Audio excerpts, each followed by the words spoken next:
Ya, halo pemirsa, selamat datang di Kabar Parlemen, di mana kami akan menyampaikan kabar selama sepekan tentang kegiatan dan keputusan di DPR Republik Indonesia. Tentunya saya Lydia Junita akan menemani Anda. Berikut berita selengkapnya.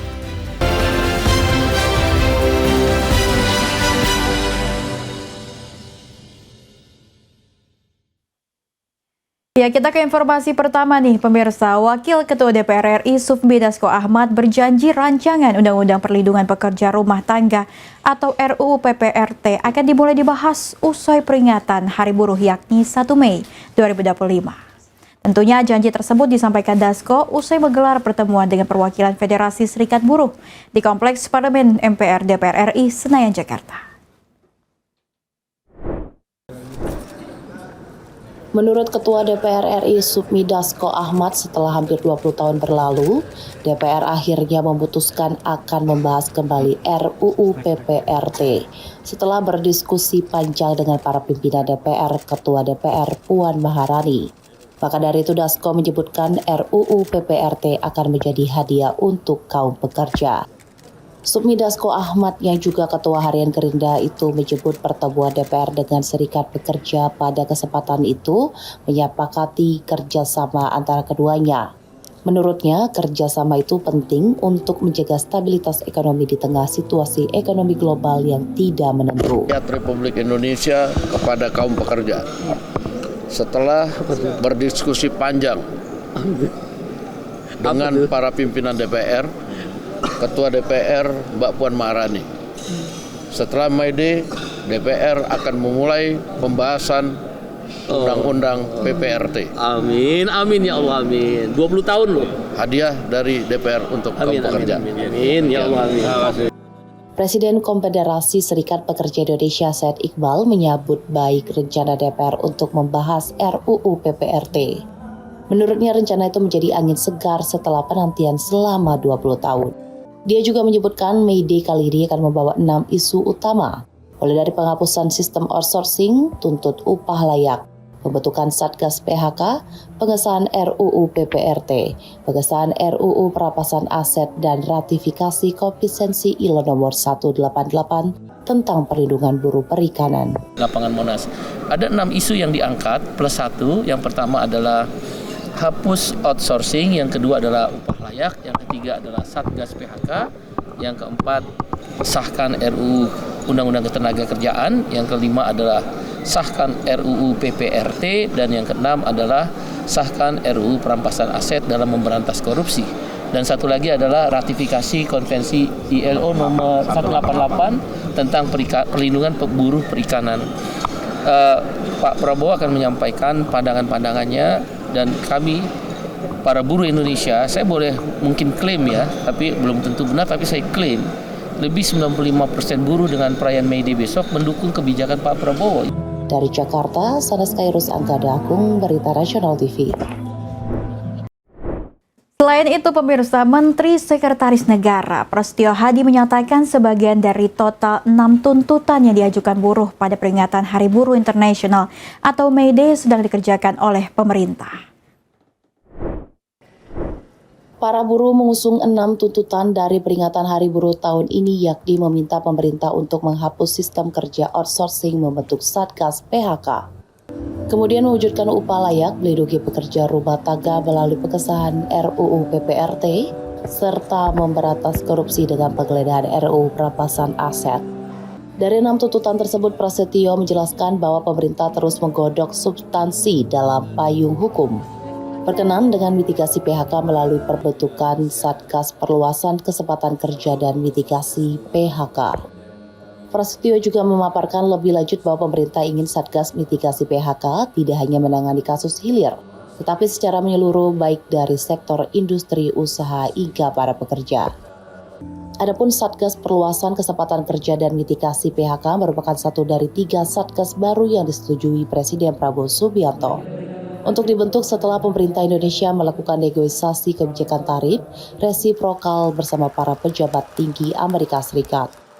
Prasetyo mengatakan bahwa Presiden Prabowo Subianto menganggap para pekerja atau buruh merupakan pilar ekonomi sehingga pemerintah, sektor swasta, industri, dan seluruh pemangku kebijakan harus bekerja sama dengan elemen buruh. Tidak ada ekonomi berkembang kalau tidak ada pekerja. Jadi bagi Pak Prabowo, antara pemerintah, kemudian dunia usaha, dunia industri, para pengusaha, dan teman-teman pekerja atau teman-teman buruh itu adalah satu kesatuan untuk mencapai kesejahteraan bersama. Dari Jakarta, Sanes Kairus, Anggara Agung, Berita Nasional TV. Ya, informasi lain datang dari Komisi 2 DPR RI meminta Kementerian Dalam Negeri membentuk unit kerja baru berupa Direktorat Jenderal Khusus untuk membina hingga mengawasi seluruh badan usaha milik daerah di tanah air. Wakil Gubernur. Hal itu disampaikan Ketua Komisi 2 DPR RI Rifki Nazami Karsayuda ketika membacakan salah satu butir kesimpulan dari rapat kerja dan rapat dengar pendapat bersama dengan Kemendagri dan 38 gubernur atau wakil gubernur di seluruh Indonesia. Komisi 2 DPR RI juga mendorong segera diterbitkannya peraturan Menteri Dalam Negeri tentang pembinaan dan pengawasan BUMD sebagai langkah penyehatan dan penguatan keseluruhan 1057 BUMD yang ada di Indonesia. Dan juga mendorong hadirnya Kemendagri terkait dengan kewajiban pelaporan penggunaan transfer daerah kepada Kementerian Keuangan dari Kemendagri yang disampaikan secara berkala ke Komisi 2 DPR RI. Komisi 2 DPR RI juga meminta Kemendagri berkoordinasi dengan Kemenku untuk melakukan evaluasi terhadap formula pembagian dana bagi hasil, dana alokasi umum, dan dana alokasi khusus yang dinilai belum adil bagi sejumlah daerah. Sementara itu, Gubernur Sulawesi Tenggara Andi Sumarngeruka mengatakan para kepala daerah yang mengikuti rapat bersama Komisi 2 DPR RI dan Kemendagri sepakat untuk mengevaluasi kinerja BUMD di daerahnya. Dia mengaku tak segan dan membuka peluang untuk membubarkan BUMD yang dianggap membebani fiskal di daerahnya, serta penguatan regulasi daerah corporate social responsibility. Manakala dia membebani, maka itu akan kita pikirkan apakah dia merger atau kalau memang tidak efektif, ya itu kita dibubarkan saja, kan seperti itu, karena itu akan jadi beban bagi fiskal daerah. Gubernur Jawa Tengah Ahmad Lutfi juga mengatakan di Jawa Tengah sendiri ada satu BUMD yang perlu diperbaiki dari 11 BUMD yang ada, di mana BRD di Jawa Tengah sendiri hampir 67% mampu dengan ada yang mentransfer ke daerah, dengan tetap mengukur kemampuan yang dipunya di daerah Jawa Tengah. Kita adalah terkait dengan transfer daerah, jadi transfer dari pusat yang di daerah itu pembagiannya bagaimana itu satu.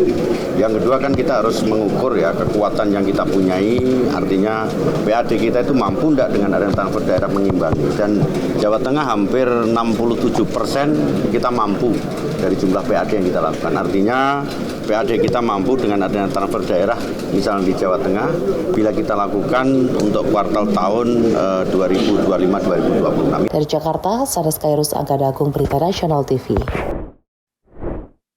Ya, pemirsa, Komisi 2 DPR RI terus berkomitmen untuk memastikan penyelenggaraan pemerintah daerah mampu mandiri secara fiskal dengan pendapatan asli daerah melalui optimalisasi peran badan usaha milik daerah hingga badan layanan umum daerah.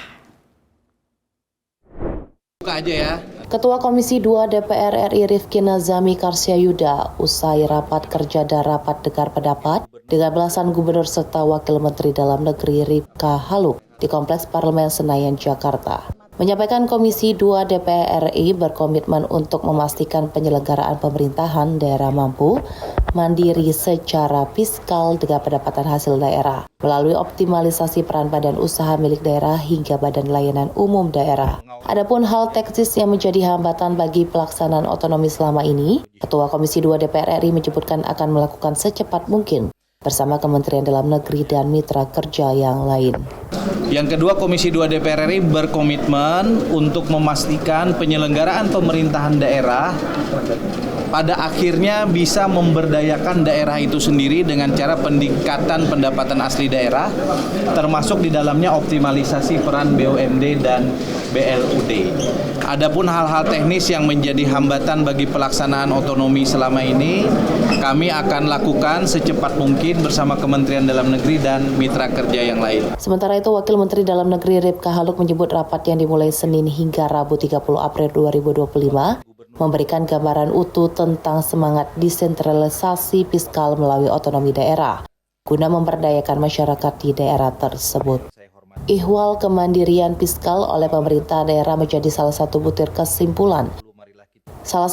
kesimpulan dari keseluruhan rapat kerja dan rapat dengar pendapat Komisi 2 DPR RI dengan Wamendagri dan 38 gubernur atau wakil gubernur seluruh Indonesia. Untuk mendorong kepala daerah yang ada di Indonesia untuk meningkatkan tata kelola BLUD berbasis prinsip kemandirian keuangan, optimalisasi layanan BLUD di bidang kesehatan, pendidikan, dan lainnya melalui inovasi manajerial dan pelayanan. Gubernur, dan selama 3 hari ini memang kami mendapatkan gambaran yang utuh tentang desentralisasi otonomi daerah. Jadi ya ada plus minus, kemudian ada yang memang harus kita perbaiki. Saya pikir itu sudah menjadi kebijakan dari pertemuan ini. Mudah-mudahan dalam waktu yang tidak terlalu lama juga akan kita perbaiki regulasinya. Mungkin barangkali ada yang belum mewadahi tentang desentralisasi tersebut. Gubernur Maluku Utara Sherly Laos sendiri menyampaikan kondisi fiskal Provinsi Maluku Utara dinilai masih sangat lemah, di mana dirinya menyatakan bahwa struktur pendapatan daerah belum menunjukkan pertumbuhan yang signifikan. Ketergantungan terhadap dana transfer dari pemerintah pusat masih sangat tinggi. Dan dikarenakan Maluku Utara penduduknya sedikit, daratannya sedikit, 70% adalah laut, kami meminta variabel luas lautan dijadikan dasar perhitungan DAU. Karena saat ini DAU yang kami terima 99% sudah dipakai habis untuk belanja pegawai. Dari Jakarta, Sanas Kairus, Angkada Agung, Berita Nasional TV. Ya, pemirsa, tentunya informasi berita lainnya akan kami sajikan usai jeda berikut ini. Tetaplah bersama kami di Kabar Parlemen.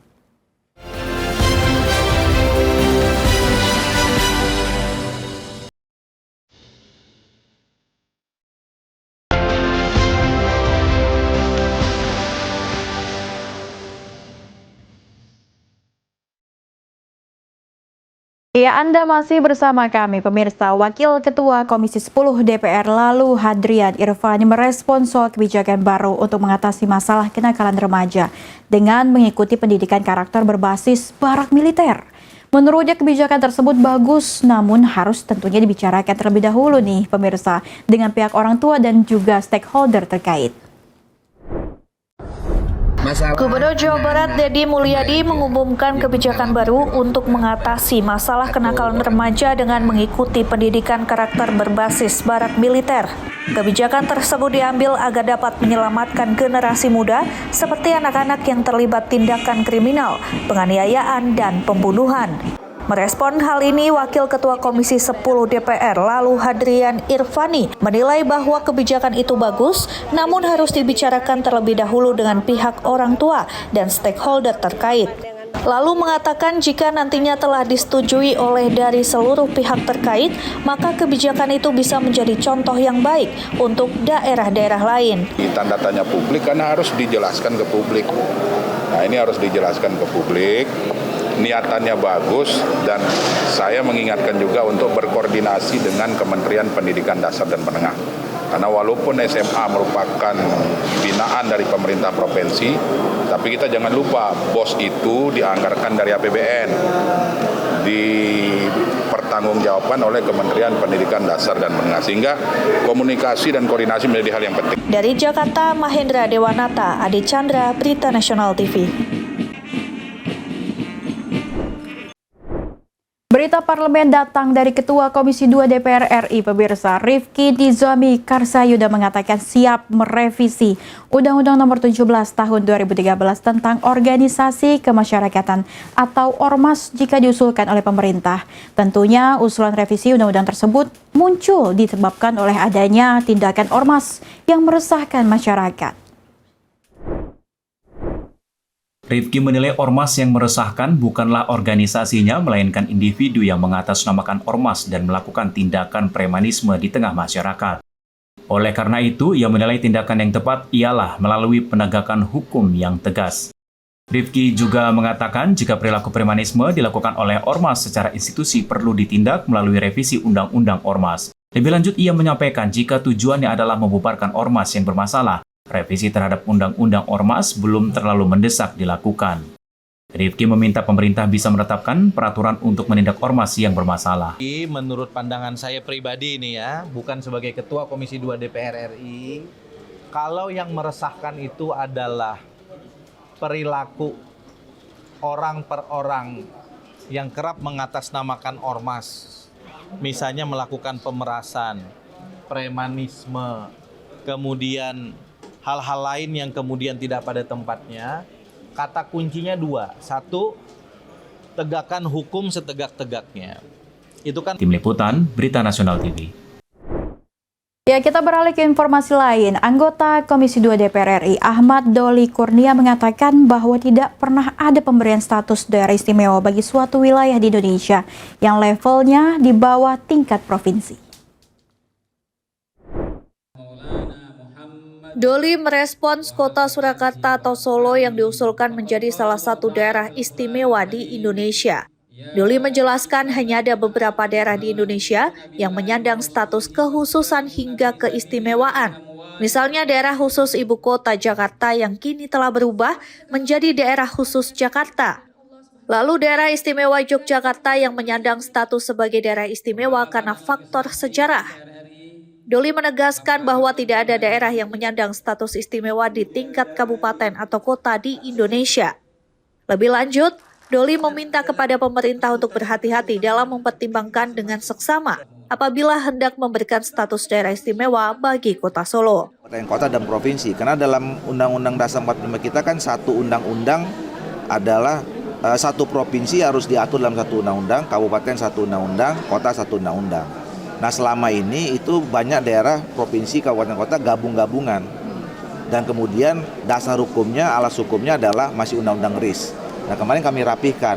Nah selama kami rapihkan itu memang banyak usulan macam-macam mau merubah nama. Misalnya waktu itu contoh Provinsi Sumatera Barat itu mengajukan nama provinsinya Minangkabau. Nah ini kemarin udah kita sepakati. Pokoknya ini dalam rangka untuk merapihkan semuanya harus berdasarkan Undang-Undang Dasar 45. Dari Jakarta, Natasha Alko, Ade Chandra, Berita Nasional TV. Ya pemirsa, kalau tadi datang dari Berita DPR RI, sekarang dari Ketua MPR RI. Tentunya Ahmad Muzani merespon terkait tuntutan Forum Purnawirawan Prajurit TNI yang menyerukan pergantian wakil presiden dalam masa jabatan. Muzani menegaskan Prabowo Subianto dan Gibran Rakabuming Raka merupakan presiden dan wakil presiden yang sah. Muzani menyampaikan Gibran adalah wakil presiden yang sah secara hukum berdasarkan proses konstitusional Pilpres 2024. Muzani juga menjelaskan bahwa penetapan Gibran sebagai wakil presiden telah melalui rangkaian mekanisme yang cukup panjang, mulai dari pemilihan langsung hingga proses gugatan di Mahkamah Konstitusi. Muzani menegaskan Gibran sebagai pendamping Prabowo telah resmi dilantik Wakil Presiden Republik Indonesia periode 2024-2029 sesuai hasil pemilihan Presiden 2024 yang ditetapkan oleh Komisi Pemilihan Umum atau KPU. Dan sah.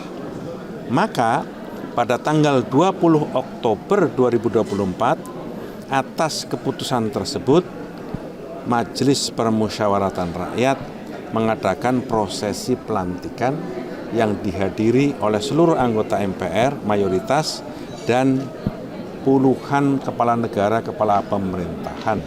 Itu adalah prosesi pelantikan presiden dan prosesi pelantikan wakil presiden hasil pemilihan umum presiden 14 Februari 2024. Jadi Prabowo adalah presiden yang sah, Gibran adalah presiden yang sah. Sebelumnya, sejumlah purnawirawan yang tergabung dalam Forum Purnawirawan Prajurit TNI secara terbuka mengeluarkan 8 tuntutan. Salah satunya adalah mengusulkan kepada MPR untuk mengganti Wapres Gibran Rakabuming Raka karena proses pemilihannya dianggap melanggar hukum. Dari Jakarta, Natasha Alko, Ade Chandra, Berita Nasional TV. Ya pemirsa, tentunya informasi berita lainnya akan kami sajikan usai jeda berikut ini. Tetaplah bersama kami di Kabar Parlemen.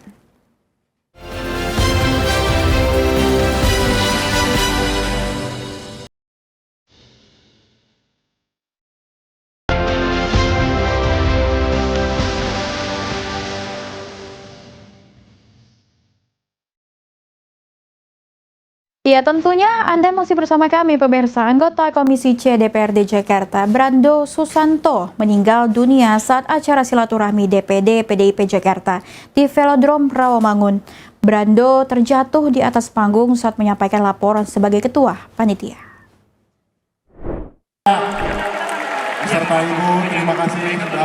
Anggota Komisi C DPRD Jakarta Brando Susanto meninggal dunia saat mengikuti acara silaturahmi Dewan Pengurus Daerah PDIP Jakarta di Jakarta International Velodrome, Jakarta Timur pada Minggu 27 April 2025. Acara ini juga dihadiri Gubernur Jakarta Pramono Anung dan Wakil Gubernur Rano Karno.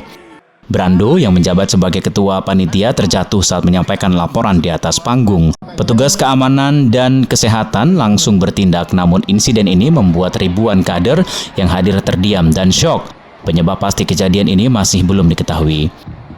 Ketua DPD PDIP Jakarta Adi Wijaya mengungkapkan bahwa ada kemungkinan Brando mengalami kelelahan dalam menyiapkan acara. Saat menyampaikan sambutan, Pramono Anung juga mengonfirmasi bahwa Brando telah meninggal dunia dan menyampaikan bela sungkawa. Usai acara, Pramono langsung menuju rumah sakit. Tim Liputan Berita Nasional TV. Ya, berita datang dari Ketua MPR Ahmad Muzani melakukan pertemuan dengan seluruh anggota MPR yang berasal dari 6 provinsi di Papua yang tergabung dalam wadah MPR for Papua di Kompleks Parlemen Senayan, Jakarta. Tentunya pemirsa, wadah ini sebagai bentuk perpanjangan tangan MPR nih dalam membantu pemerintah menyelesaikan persoalan-persoalan yang ada di Papua.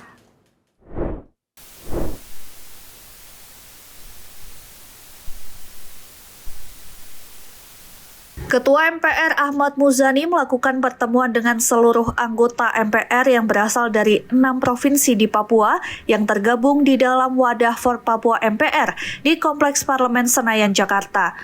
Wadah yang dipimpin oleh Wakil Ketua DPD Yoris Raweyai merupakan sebagai bentuk perpanjangan tangan MPR dalam membantu pemerintah menyelesaikan persoalan yang ada di Papua. Muzani mengatakan dalam pelaksanaan tugasnya ke depan, MPR for Papua akan aktif berdialog dengan berbagai pihak khususnya pemerintah pusat. Hal ini bertujuan agar dapat mendengar berbagai pandangan dan merumuskan langkah-langkah strategis demi mendorong pembangunan dan kesejahteraan masyarakat Papua. Pandangan dari pemerintah agar tanah Papua bisa mendapatkan solusi yang lebih komprehensif dan lebih baik lagi sehingga kesejahteraan pembangunan di Papua bisa lebih baik lagi. Dari Jakarta, Mahendra Dewanata, Ade Chandra, Berita Nasional TV. Terima kasih Bang Muzani. Ya, kita beralih ke informasi lain, pemirsa. Wakil Ketua DPR RI Sufmi Dasko Ahmad menggelar silaturahmi dengan Federasi Serikat Pekerja atau Serikat Buruh. Acara silaturahmi ini juga dihadiri oleh Menteri Sekretaris Negara Prasetyo Hadi hingga Sekretaris Kabinet Seskap Letkol Teddy Indrawijaya yang diselenggarakan di Gedung Nusantara 4 DPR MPR RI Jakarta.